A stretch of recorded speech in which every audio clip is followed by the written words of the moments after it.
Straight ahead on the show, Jason and I have got so much to go over. We are excited about the weekend at Belmont Park. Their headliner, of course, the final jewel in the Triple Crown. We'll also discuss the Met Mile. We've got harness racing. The Battle of Lake Erie is back at Northfield Park.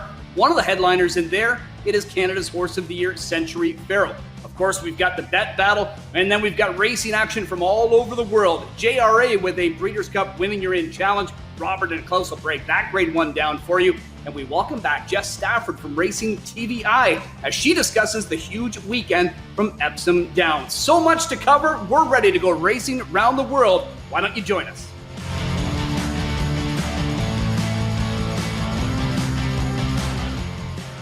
Welcome, everybody, to another edition of Racing Around the World presented by HPI Bet. I'm Chad. He is Jason, my man. We are ready to go with a huge weekend. Just about halfway through 2021. I know we're getting closer to our racing day, but what a weekend to be a racing fan.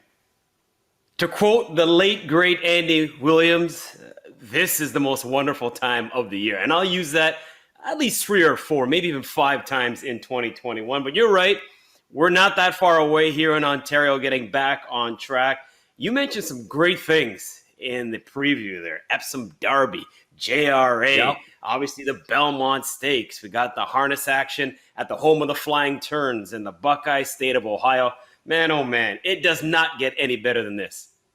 No, it is absolutely jammed. I can't wait for it. And we have got you covered through HPIBet.com. Look at how much you can take in, watch, and wager. A full slate, of course. A great mix, too, as we always say, with our thoroughbreds and our harness action. And again, we are so looking forward very, very soon. I can feel it. That's how close it is that we're going to see Woodbine and Mohawk Park back on these schedules here, Jason. So don't forget the early schedule as well for Belmont, of course, through a big weekend. They're going to get going in the AM on Saturday. So looking forward to that. But even late action coming your way from, Japan, Hong Kong, as you know. But we've got other guys, Jason, that they work the night shift. You and I, not so much into that. But I tell you what, I'm watching. And the perfect phrase there, you said it. Of course you are. Watch and wager. I can't do one without the other. I'm not watching if I didn't wager on it. So, yeah, that's just the way the two go hand in hand. But HPI Bet, it is blowing up. And in terms of stakes action, when we talk Belmont, my goodness, yep. The festival started on Thursday. They have 8 grade ones in one day?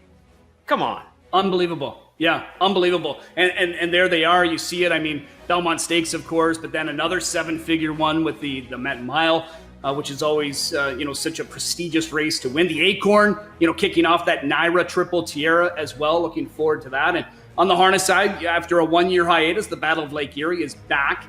A great-looking group there that we're going to discuss as well. The Graduate Series, that was supposed to be here at Mohawk Park, Jason, for Trotters and Pacers. That's, got rescheduled and moved to the Meadowlands, so they're playing host to that, this week. But we'll have our own stakes action coming up. This would have normally been Some Beach Somewhere weekend, as those horses prepping for the NA Cup. Yeah, but that'll be later. This is awesome. You don't see this all that often, but as you know, huge pools, planes shut in through Hong Kong. And on Saturday, that's when, we say the card starts. It's, just kind of into the wee hours of the morning. They've got this wager called the Triple Trio. It's races 4, 5, and 6. The idea, it sounds easier than it is, but you hit 3 tries in a row. Now, they're try boxes. It doesn't have to be in any certain order. You just have to have the top 3 finishers. $9.5 million, Jason, Canadian, is the carryover coming into Saturday. And they're anticipating like 15 million Canadian. In horse racing, we just don't see the big jackpot pools like that. It's unbelievable. Right. Oh, it's phenomenal. And we're going to talk more about pools during this show. World pool action. This is great. Everybody in, just the way it should be. So there is a ton of things to keep an eye on over this weekend. All right, well, let's get to it. All right, we've got a lot to cover, so we're going to dive right in. New York, we got to start here. Of course, you mentioned it. They've got 8 grade ones, I think, overall through the festival. It's something like 17 stakes races. So many champions, have been crowned, in Belmont over the years, and that'll continue this weekend. The Met Mile Compact field of a half dozen. And you know what, Jason, this field's totally changed than what it maybe looked like it was going to be a couple of weeks ago, because originally Charlatan was going to be, going there, and we know the whole story behind that, and, not permitted to race there. So with him out, that opened the door, and others changed their mind and said, we're going to go here, including Nick's Go, who on paper clearly looks like the one to beat. Oh, I'll tell you what, put a line through that last race, other side of the world. This guy comes in hot, winning 4 straight on North American soil. And he's not the only one, though. Mischievous Alex also has a nice little run going of 3 straight. Silver State, 5 in a row. But yeah, this was supposed to be a huge battle between Nick's Go and Charlatan. It hasn't happened, but still, it kind of feels like a mini version of the Belmont, so to speak, because what we're lacking in numbers, we're getting somewhat in quality. 5 of the 6 coming off victories in North America. So, yeah, let's get it on. I want to take a closer look at a horse that, is going to need a little bit of racing luck, because I don't know if he wants to go a mile. Maybe cutting back from 1 1/8 in this victory at Oaklawn Park, the Oaklawn Handicap. Maybe he can do it. You know what? He just has a nose for the wire. We're talking about Silver State. And this horse right now, he's feeling his oats.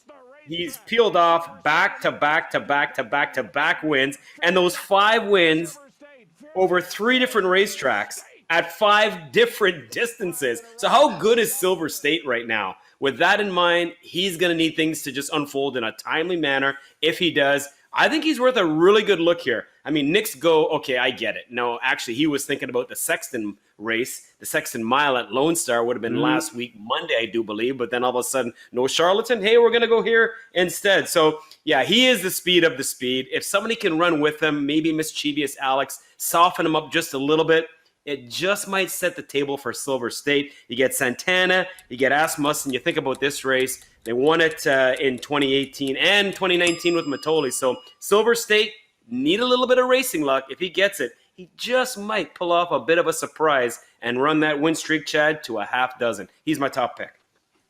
Well, we know Nick's Go is going to get so much play, and that high cruising speed of his, he is going to be awfully tough. But I'll tell you what, I am going to try to beat him like you are. And I'm going to go Post 2, Dr. Post. And what I like about him, I mean, he showed some ability last year, but then they gave him some time.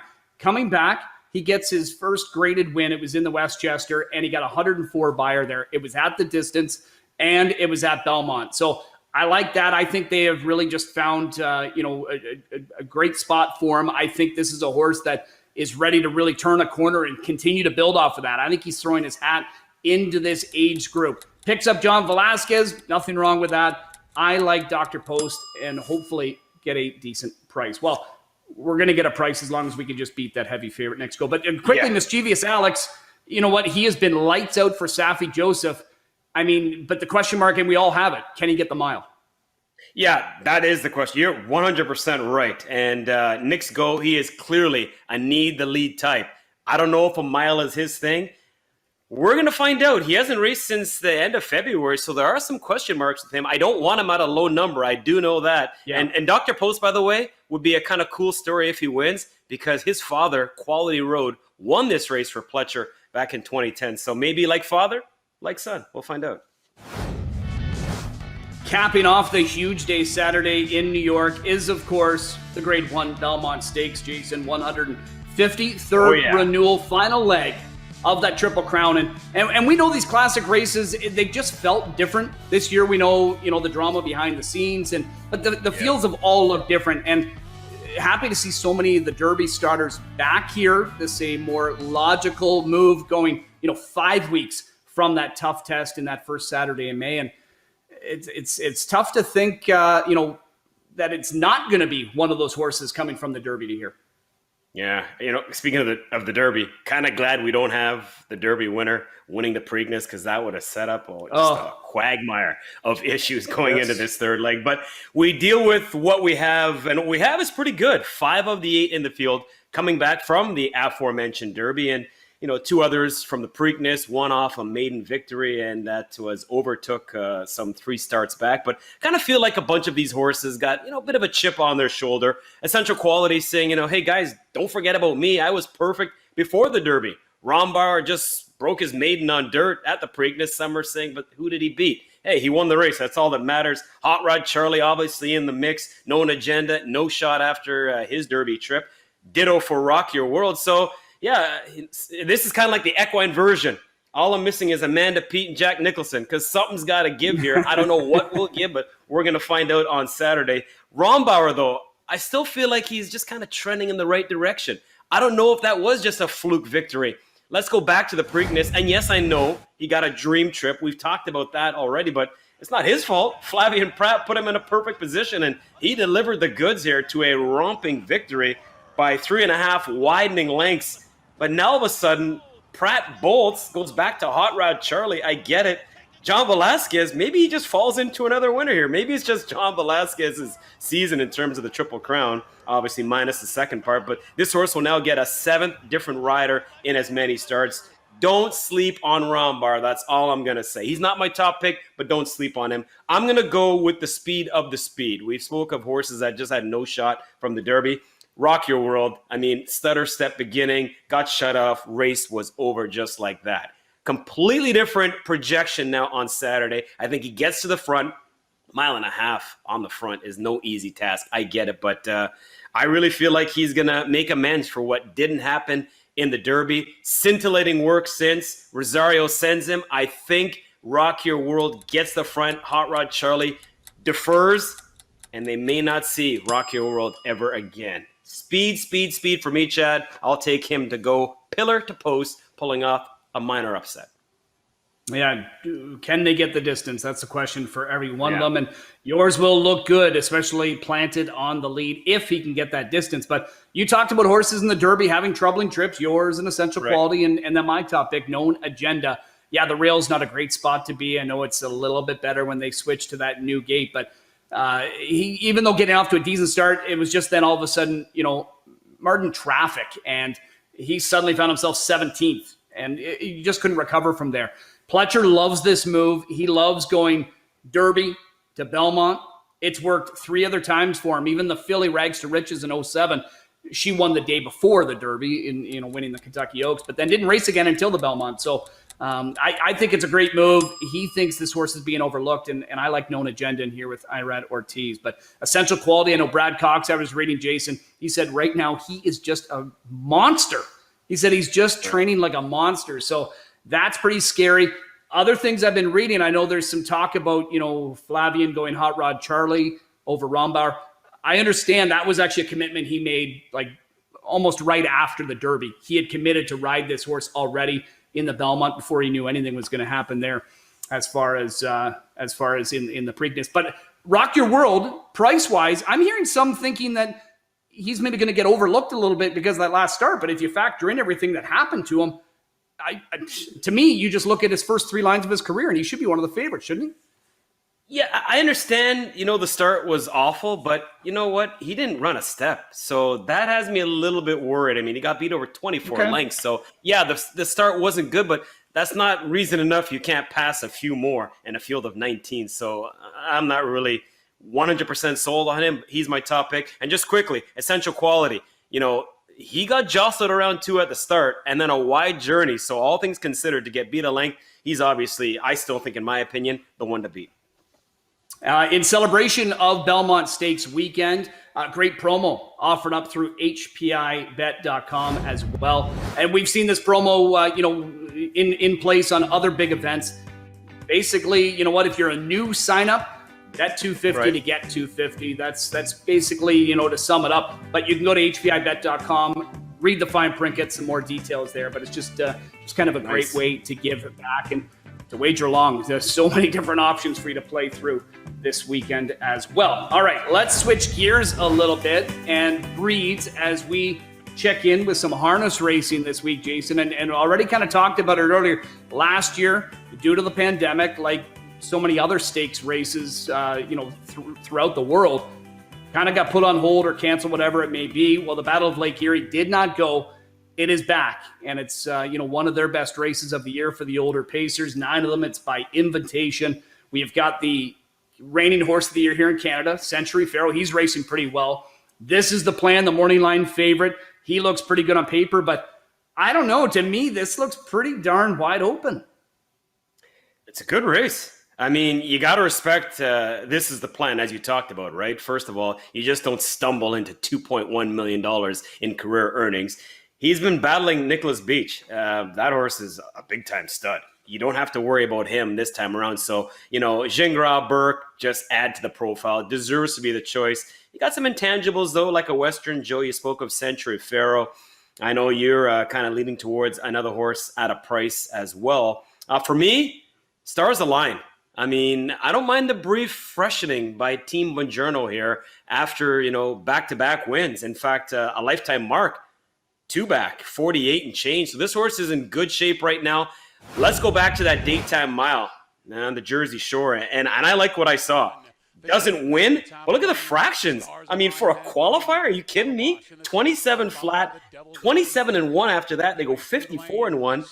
Okay, third quarter, 28, but I mean, they had to slow down eventually, did they not? But on the end of it, he's still trying hard. They were after him, you know, so it wasn't just like it was an easy mile. He gets beat here to Cattle Wash, who just happens to be the fastest thing on 4 legs last year in terms of harness racing. So stars align. Love the fact that he's in good form right now, back-to-back wins. And I really feel like, you know, I'm going to get a decent price here for Team Buongiorno. You got Joe doing the driver for Sister Jennifer, and the tactical speed is there. He can be on the front end if that's what he calls for. I'm hoping that he gets away in behind. This is the plan, and just sits right on that helmet of Yannick Gingras. And then when they turn for home and, you know, passing lane is available there, he takes full advantage of it. Any horse that has speed has a chance, and this guy has a really good opportunity to be prominent throughout. Stars align for me. Respect the likely favorite, but I'm going to try and beat him. An embarrassment of riches because, it's, you know, Team Buongiorno, they swap out Nicholas Beach, who I'm not sure, but I wouldn't be surprised if an invitation was sent his way, and they just opted, you know, off of his latest win to kind of give him a little bit of a break and sub this guy in Stars Align. So he looks as good as any. Yeah, just a great group. And with a lot of speed outside, you know, especially Century Pharaoh, Southwind Amazon, I think, has got to get involved as well to have a shot. I just hope it sets it up for a horse that's got a good late kick. I know, you know, typically look for closers on a half-mile track, but if they move enough, I think John DeLong could be sitting pretty with Little Rocket Man. And races like this, when they seem to be very wide open, trip is so important. And I just really hope this guy gets to the outer flow and is within reach turning for home, because he's got a great late kick. He tested the oval 2 starts ago. It's pretty solid. I read earlier today that they're going to, you know, maybe adjust his hobbles a little bit, but it was just kind of, that was it. They wanted to see the lay of the land and see how he got around the turns, and they were overall pretty happy with him. So Little Rocket Man for me, morning line 8-1 on him. But quickly, Southwind Amazon, you know, he was third in this race in 2019, the last time we saw it. 11 years old. We know him well from here in Ontario. Pretty darn cool. He's just a fan favorite, and happy to see him in this race. Yeah, it's a cool story. And if you like horses for courses, that's your guy.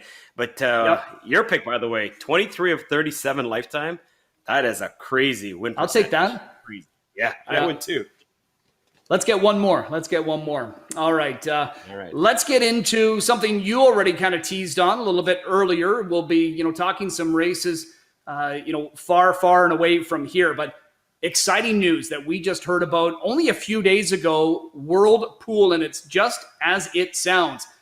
Horse players, customers get to play in one pool along with the rest of the world, and that is just a bettor's dream. But for more on that and more on the details, here's our very own Paul Salvalascio.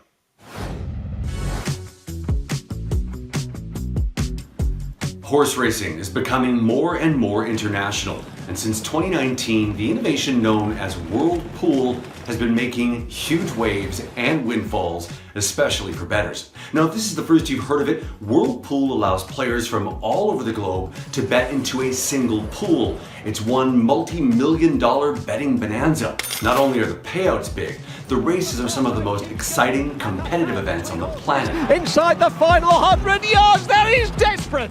Take the classic British festivals, for instance. They offer the bulk of these World Pool opportunities. Tap-in, pushed out though, wins for America! The specific types of wagers available for the World Pool are win, place, quinella, quinella place, and the trifecta. Now here in Canada, the only way you can make those bets into World Pool is with HPIBet.com. If you're already a member, enjoy. If not, this is the time to sign up. All right, lads and lassies, before we close out this edition of The Angles, here's a look at the upcoming calendar of iconic British race days offering World Pool wagering. Don't miss them, and good luck.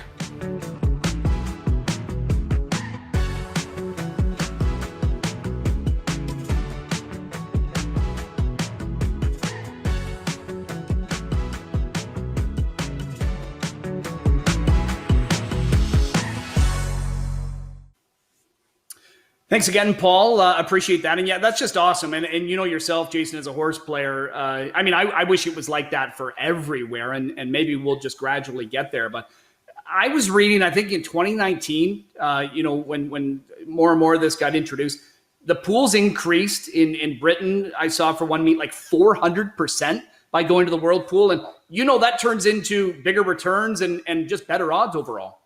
Oh, that's why I love it. The fact that we're all playing on the same stage is a thing of beauty. And as they say, Tempus Fugit, time flies, because I can't believe we're talking Epsom Derby, seeing that on the schedule. I mean, this is a phenomenal thing. I'm really excited. Well, we get to play into it this weekend, of course. It is a huge weekend from Epsom Downs. It gets underway Friday. They've got the Oaks, then they've got the Derby on Saturday. Looking forward to that. So many great races for you to play along with through HPIBet.com. And we are happy to welcome back our Racing TVi analyst and a host. Here is Jess Stafford.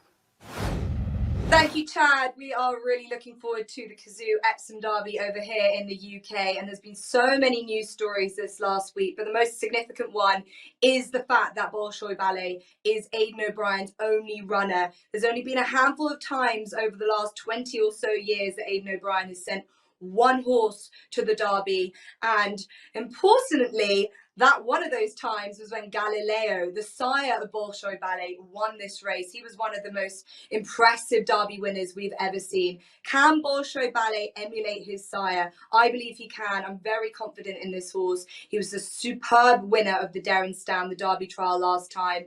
And he's got all the attributes to be another superstar. And they are clearly throwing all their darts at this horse. And they want a very, very good Derby winner to try and take over Galileo's mantle. He's also been drawn very well in 9. That's going to give them a lot of confidence, and Ryan Moore is in the saddle. I'm also looking outside of this for those bets for the exotics, because as this is a tote world pool event, there's going to be some big payouts in those exotic markets. So I like Max SWINEY for Jim Bolger and Kevin Manning, the Irish 2000 Guineas winner. He's also drawn well in 8. He's number 6. And I like Youth Spirit, the big outsider of the field. Don't be put off by that price. He was a very good winner at Chester last time. He comes out of stall 7. He is number 12. And those connections were responsible for the 50-1 second last year. And outside of the Kazoo Epsom Derby, there's some fantastic races on the card, not least the World Pool Dash Handicap, the fastest sprint in the world over the 5 furlongs, and only Spoofing comes over from Ireland. Tom Marquand is a very, very positive booking for the Kevin Thomas Coleman team, and I think this horse is on the upgrade now. He's back to 5 furlongs, so I'm looking forward to seeing only Spoofing coming out of stall 20. He's number 9, and I'm wishing you all the best of luck for Kazoo Epsom Derby Day. Appreciate that, Jess. And there are the details. Yes, the Kazoo Derby Festival, what a great weekend it is for them. So many of those, graded stakes events, headlined, of course, by their richest and most prestigious race, the Kazoo Derby at Epsom Downs. And mentioning Jason, Aidan O'Brien only having one. Well, it's a good one to have that he's got. And he's won 8 of these, including 6 of the last 9. However, he's going to be the heavy favorite. 3 of the last 4 winners have been long shots in that race. Yes, you're right. So he's been winning, but not necessarily with the one you're expecting, but he's only got one this time around. He says, let's try and make it easier on the competition. Watch him still win. All right, so that is from Britain. Looking forward to that. Well, we've got more big stakes action away from North America, the JRA. And again, we are very happy to be the North American wagering hub of that. And, Robert and Klaus, they've just become staples of this program, Jason, racing around the world. And This week, they are going to break down a big one from Tokyo Racecourse, which is also part of the Breeders' Cup Win and You're In Challenge. Take it away, boys. Thanks very much, Chad. Well, Rob, it's been back-to-back weeks now for heavy favorites going down in flames. Last week was Euphoria losing by a scant nose in the Derby. Will Grand Alegre make it 3 for 3 this week? Well, she needs no introduction, and she will be the overwhelming favorite. She was a winner in this race last year. She beat Almond Eye to do it. Her performance in the Victoria Mile was breathtaking, but this will mark the quickest turnaround in her career at just 3 weeks. So I'll be looking for value and waving the German flag once again with SCHNELL MEISTER. He's just a 3-year-old, but that will put him at a weight advantage for this race. He only has 4 lifetime starts with 3 wins at a mile or less. When all is said and done, I think he'll go down as being a specialist at this distance. My man Christophe Lemaire jumps off. I'm staying on, Klaus. I need to ask you now, the German, are you jumping on SCHNELL MEISTER's bandwagon with me? I will certainly jump on the bandwagon with you, Rob, but I am looking at 2 other horses from Silk Racing who I think have a shot in here. One I've gone to before, and that being the form of Salios. Had a rough trip last time out in the Osaka High. Distance wasn't the greatest for him, being at a mile and a quarter. I think he returns to a distance he wants at a mile. Should also get a firm surface, and this horse is 3 for 4 at Tokyo in terms of 3 wins from 4 starts. And the second horse, also from Silk Racing, is a horse that won this race in 2019, and that is INDY Champ. He's been sprinting the past 3 starts. I think he wants to go back to a mile. Has been very close, finished 3rd in this event last year, and I think he has a big shot at probably be a longer price on the board. So again, a very interesting race, Rob. We'll see if Grand Alegre can get it done. How about the carryovers going into this week? We have a carryover going into the early pick 5, just a 15% takeout, and $2,000 in that pool to start off with. Save the date and stay up late. All right, guys, appreciate it as always. And yes, that Yasuda KINEN, a grade 1. Look at the purse on that, my goodness. And then some great wagers, just some fantastic pools to play into. And again, part of the Breeders' Cup Win and You're In Challenge will have just kicked off at Santa Anita, I think, that challenge on the holiday Monday there. And it's going to continue on. We've got some at Belmont this weekend, of course, that are going to be part of that. And we look forward to having some at Woodbine later in the year. You know what, Jason? We are just about out of time, but we've got just enough time. You sure we just can't skip this? Oh, geez. I'm sure some of our viewers are wishing we did. But you know what? We don't mind the embarrassment. 0-0. I don't even mind you winning all the time. It'd just be nice to see it.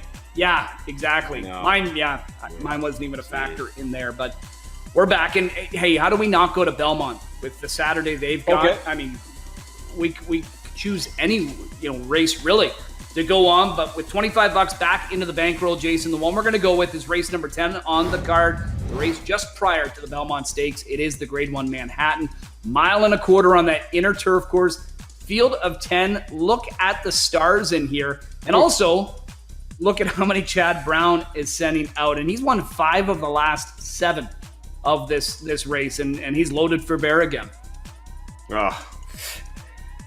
Embarrassment of riches. That's exactly what it is for trainer Chad Brown. And you take a look at this field, and we have not 1, not 2, but 3 rematches.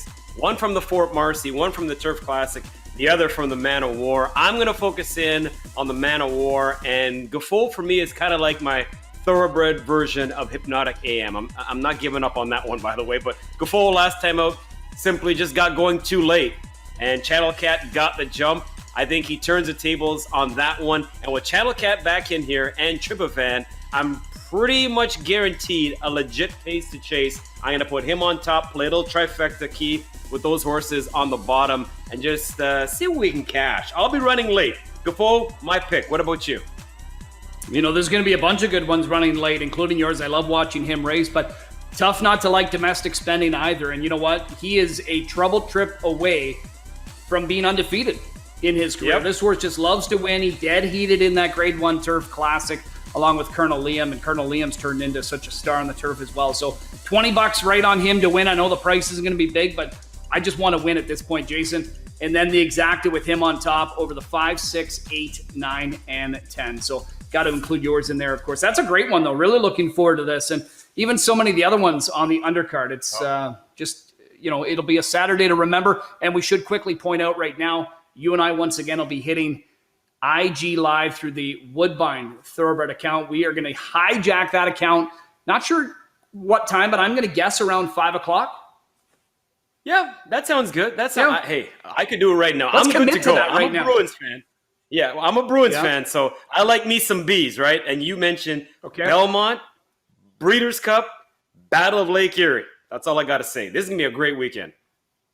We'll give you 2 Bs with Bet Battle. We can win that too, right? Yeah, let's go that way. Okay. All right. Let's just wrap it. Thanks, man.